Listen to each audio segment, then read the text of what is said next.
Assalamu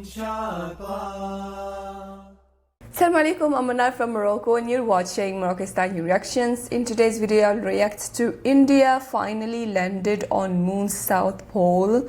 What's next by Hasi TV. जितने भी लोग मुझे इंडिया से देखते हैं उनको मुबारकबाद देना है क्योंकि उनकी एक बहुत बड़ी अचीवमेंट है। साइंस की फील्ड में इंडिया का एक बहुत बड़ी अचीवमेंट हो गई है।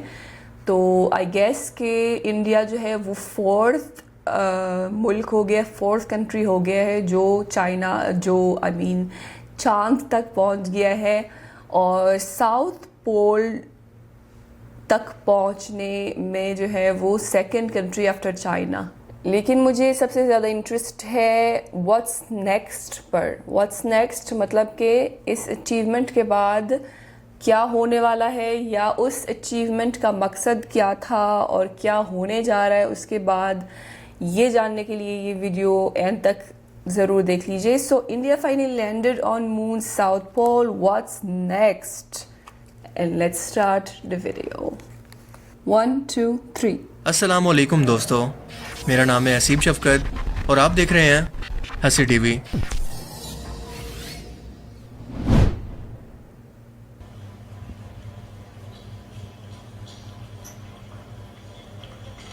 जी हाँ, आप अपनी स्क्रीन पे देख सकते हैं कि हम lander module. People are applauding. Let us all wait to hear from the Secretary Department of Space and Chairman. Chandrayaan. Bharat को स्पेस की दुनिया के अंदर एक तारीखी कामयाबी मिली है क्योंकि इसका चंद्रयान 3 मिशन 2 मरतबा नाकामी के बाद तीसरी मरतबा कामयाबी से चांद के साउथ पोल पर लैंड कर गया है। चांद की सतह पर इस तरह की लैंडिंग को सॉफ्ट लैंडिंग कहा जाता है। चांद का साउथ पोल वो हिस्सा है जहां पर सूरज की रोशनी नहीं पड़ती। ये इंतहाई ठंडा, अंधेरे से भरा हुआ और अब तक अनएक्सप्लोर्ड है। किसी को नहीं पता कि यहाँ पर क्या कुछ मौजूद है। एस्ट्रोनॉट्स का मानना है कि यहाँ पर सूरज की रोशनी ना पड़ने की वजह से पानी अभी भी जमी हुई हालत के अंदर मौजूद हो सकता है। इसके अलावा कई कीमती मिनरल्स की तलाश के साथ साथ चांद पर कॉलोनी बनाकर मुस्तकबिल में ये रोवर एक्सोप्लैनेट यानी ऐसे सियारे जहाँ पर जिंदगी या तो मौजूद हो सकती है या फिर आबाद की जा सकती है, इन्हें तलाश करेगा। यह मुस्तकबिल में मार्स तक जाने के लिए कॉलोनी के तौर पर या फिर एक स्टॉप के तौर पर भी इस्तेमाल हो सकता है। भारत ने यह कामयाबी सिर्फ इतने कम बजट के अंदर हासिल की है जितने में स्पेस पर हॉलीवुड की एक फिल्म बनती है। इनफैक्ट उससे भी बहुत कम पैसों में। अच्छा। चंद्रयान 3 के चांद पर उतरने से रूस, अमेरिका और चाइना के बाद भारत चांद पर उतरने वाला चौथा बड़ा मुल्क बन गया और इस तारीखी कामयाबी पर वो यकीनन मुबारकबाद का मुस्तहिक है। और आप पाकिस्तानी लोग टेंशन ना लें क्योंकि हमारे एस्ट्रोनॉट भी अभी रॉकेट तैयार करने के अंदर लगे हैं जो कि इनसे पहले भी चांद पर लैंड कर सकता है और वहां जाकर अपना खुद का DHA लॉन्च करेगा। मुझे पता है कि आप मेरी बातों पर यकीन नहीं करेंगे, इसलिए खुद ये वीडियो देख लें। और आपको एक मजे की बात बताता चलूं कि शायद ये बात आपको ना पता हो कि पाकिस्तानी एस्ट्रोनॉट इससे पहले यानी दुनिया के हर एक मुल्क से पहले चांद पर जा चुके हैं, लेकिन उसकी फुटेज आपको आलमी मीडिया कभी भी नहीं दिखाएगा। सो ख़वातीनो हजरात, दिल थाम कर बड़े गौर से देखिएगा। और जनाब, यह है स्पार्को का दूसरा मिशन। खैर, ये तो मजाक की बात थी। आप सभी लोग जानते हैं कि आज से 40 दिन पहले इस खलाई मिशन ने आंध्र प्रदेश के श्रीहरिकोटा से प्रवास भरी थी जो कि 3 हिस्सों के अंदर यानी एक लैंडर, एक रोवर और एक प्रोपल्शन मॉडल पर मुश्तमिल था, जिसने स्पेस के अंदर मौजूद चंद्रयान 2 से ऑर्बिटर का इस्तेमाल करते हुए चांद पर लैंडिंग के अंदर मदद की। और इस खलाई मिशन का moon lander mark 3 heavy lift launch vehicle के जरिए चांद पर उतरा, जिसे विक्रम बाहुबली रॉकेट कहा जाता है। स्पेस का ये सफ़र बेशक एक बेबी स्टेप है, मगर मुस्तकबिल के अंदर इसके बहुत मायने हैं और इंसान को चांद पर कॉलोनी बनाने से लेकर दूसरी दुनिया को ढूंढने के लिए इंडिया का ये मिशन काफ़ी मददगार होगा, क्योंकि इंडियन स्पेस एजेंसी इसरो अभी से इंसानों को चांद पर भेजने के अलावा सूरज के पास अपना खुद का रोवर भेजने की तैयारियों के अंदर मसरूफ़ हो चुका है। पेलोड, ये नाम आपने यकीनन कभी ना कभी तो ज़रूर सुना होगा। पेलोड किसी भी मशीन के अहम तरीन इंस्ट्रूमेंट के वजन को कहते हैं और चंद्रयान 3 के मिशन के अंदर भी इसके पेलोड पर 7 तरह के इंस्ट्रूमेंट लगाए गए थे, जिनमें से 4 विक्रम लैंडर में, 2 प्रज्ञान रोवर में और एक प्रोपल्शन मॉड्यूल के अंदर लगा हुआ है। प्रोपल्शन मॉड्यूल के अंदर लगे इंस्ट्रूमेंट को कहते हैं शेप, जो ये पता लगाने की कोशिश करेगा कि ज़मीन जैसे सियारे पर जहाँ पर ज़िंदगी आबाद है वहाँ से आने वाली रोशनी के अलावा ना नज़र आने वाली इलेक्ट्रोमैग्नेटिक वेव्स का बर्ताव कैसा होता है, और फिर इसी रिकॉर्ड को ये ज़मीन से दूर मौजूद बाकी प्लैनेट से आने वाली इलेक्ट्रोमैग्नेटिक वेव से मैच करके ज़िंदगी की खोज करने की कोशिश करेगा। चंद्रयान 3 का लैंडर जिस पर 4 इंस्ट्रूमेंट लगे हैं ये 1750 किलोग्राम वजन का है, जिसके अंदर 26 किलो का एक रोवर भी रखा हुआ है। इन इंस्ट्रूमेंट में से एक चांद की सतह पर मौजूद गर्मी, चार्ज पार्टिकल और इसके एटमॉस्फेयर वगैरह का पता लगाएगा, जबकि दूसरे इंस्ट्रूमेंट का नाम है एल्सा, जो चांद की सतह पर आने वाले जल्जलों या किसी बदलाव को महसूस करके रिकॉर्ड करेगा, यानी सिस्मिक एक्टिविटी, जो कि लैंडर से नीचे चांद की सतह पर रखा जाएगा। ये रिकॉर्ड चांद के अंदर मौजूद इसकी बनावट को जानने के अंदर काफ़ी मदद करेगा। इस लैंडर का एक और इंस्ट्रूमेंट है जिसका नाम है रामबा LP। ये चांद पर प्लाज्मा यानी मैटर की चौथी स्टेट को स्टडी करेगा, जो कि चांद के एटमॉस्फेयर की जगह पर मौजूद है। और इससे पहले हम सिर्फ 3 स्टेट ऑफ मैटर को ही जानते थे, यानी सॉलिड, जिसे अगर गर्म करें तो ये लिक्विड के अंदर बदल जाएगा, और इसे मजीद गर्म करें तो ये गैस के अंदर बदलेगा, और इसके बाद अगर इसको मजीद हद से ज़्यादा गर्म करें तो ये मैटर की चौथी स्टेट यानी प्लाज्मा के अंदर बदल जाएगा। सूरज क्योंकि हद से ज़्यादा गर्म है और यहाँ पर प्लाज्मा मौजूद है, जो कि ज़मीन पर हर वक्त चार्ज पार्टिकल की सूरत में बढ़ता रहता है, लेकिन ज़मीन के गिर्द इसका अपना मैग्नेटिक फील्ड कुदरती तौर पर मौजूद है, जो कि इस तरह की सूरज से आने वाली हार्मफुल रेडिएशन से ज़मीन को बचा कर रखता है। लेकिन चांद का मामला ऐसा बिल्कुल नहीं है। इसका क्योंकि अपना खुद का कोई इन्वायरमेंट नहीं है, तो इसके ऊपर सूरज का प्लाज्मा मुसलसल गिर गिर कर इसके इन्वायरमेंट को चार्ज करके एक सतह बना देता है, जिसे कहते हैं आयनोस्फेयर। और बिल्कुल यही काम है रामबा का, यानी प्लाज्मा के माहौल को स्टडी करना। तीसरे इंस्ट्रूमेंट का नाम है चास्टी। ये चांद की सतह पर गर्मी के मुतालिक डाटा को इकट्ठा करेगा और चांद की सतह के अंदर 10 सेंटीमीटर नीचे इसे घुसाया जाएगा, और ये जानने की कोशिश करेगा कि ये गर्मी से अब तक कैसे निमट रहा है। ये डाटा मुस्तकबिल में इंसानों को चांद पर आबाद होने के लिए काफ़ी काम देगा। चौथा इंस्ट्रूमेंट है इसका LRA, जिसे नासा ने इसरो को भेजा है। ये एक रिफ्लेक्टर है। जब ज़मीन से कोई भी शख्स चांद की तरफ एक ख़ास फ्रिक्वेंसी के लेज़र को भेजेगा तो ये वापस इस लाइट को रिफ्लेक्ट करके ज़मीन पर ना सिर्फ इंसानों को दिखाएगा बल्कि चांद की दूरी को भी बताएगा।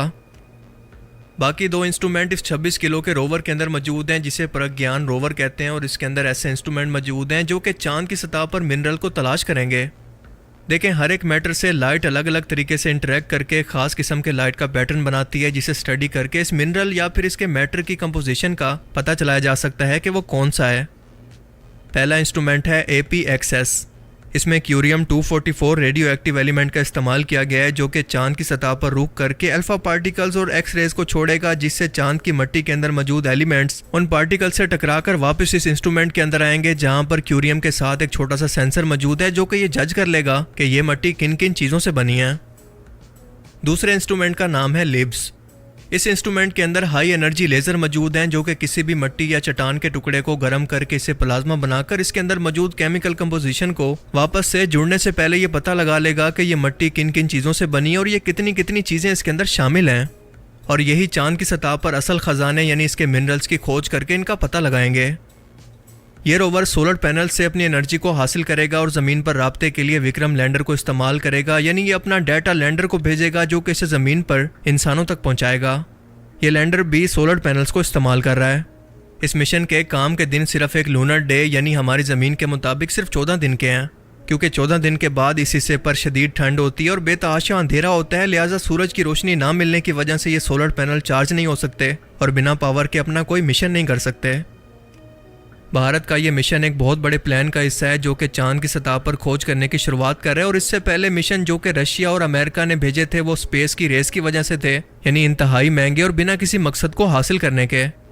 लेकिन चंद्रयान मिशन का मकसद चांद की सतह पर खोज करना है और ये किसी से मुकाबला करने के लिए नहीं बल्कि वाकई कोई मकसद हासिल करने के लिए गया। और इसका मकसद है कि अगर इंसानों को मुस्तकबिल के अंदर चांद की सतह पर बसना पड़े तो बजाय इसके कि हम ज़मीन से कोई सामान वहाँ पर चांद पर लेकर जाएं, जो कि इंतहाई महंगा और मुश्किल काम है, क्यों ना हम चांद के रिसोर्सेज को इस्तेमाल करके इसे रहने के काबिल एक जगह बना लें। और जाहिर है कि इस मकसद को हासिल करने के लिए चांद की सतह का मुकम्मल तौर पर स्टडी करना बहुत ज़रूरी है। भारत ने यह क्लियर किया है कि वो स्पेस यानी इस वक्त चांद पर मौजूद अपने रिसोर्सेज को बेचने का हक रखता है और इसके अलावा नासा की तरह की नई सैटेलाइट टेक्नोलॉजी और खला में किसी और मुल्क के मिशन को भेजकर यह अरबों डॉलर का मुनाफा कमा सकता है। 21 जून 2023 को इंडिया ने आर्टिमस अकॉर्ड पर साइन किया और ये अमेरिका की तरफ से पेश किया गया एक एग्रीमेंट है, जिसमें सभी मुल्कों को मिलकर अमन से चांद की सतह पर खोज के लिए इजाज़त दी गई है। और ये भी कि वो अपनी खोज का डाटा दूसरे मुल्कों से शेयर करेंगे, जिसके अंदर अब इंडिया की भी रिस्पॉन्सिबिलिटी बढ़ गई है। चाइना ने भी कामयाबी से अपने मिशन चांद की सतह पर भेजे हैं और चाइना और रशिया मिलकर चांद की सतह पर अपनी एक खुद की कॉलोनी बनाने का भी सोच रहे हैं।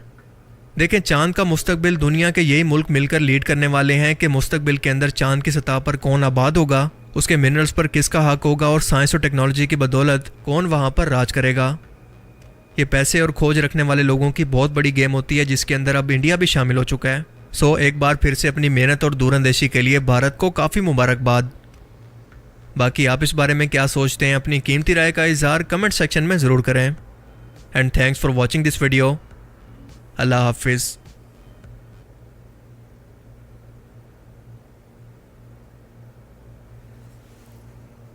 सो वंस अगेन इंडिया वालों को बहुत बहुत बहुत सारे मुबारकबाद इस अचीवमेंट के लिए। और हसीम शफकत भाई ने बहुत ही इंफॉर्मेटिव वीडियो बनाई है और लैंडर के बारे में फुल इंफॉर्मेशंस दी है। तो बहुत शुक्रिया हसीम शफकत भाई को, जिन्होंने इतने मेहनत की है ये वीडियो बनाने के लिए, हमें इंफॉर्मेशंस देने के लिए। तो ये काफ़ी इंफॉर्मेटिव वीडियो थी और इसमें सारी डिटेल में बता दिया गया है कि कैलेंडर की ख़ासियत क्या है और एक एक चीज़ जो इसमें शामिल हुई है उसका क्या काम है, एक एक एलिमेंट का काम क्या है, वो सब बता दिया गया है। और ये भी बताया है कि आगे जाके वो इस मिशन से क्या आगे जाके वो करना चाहते हैं।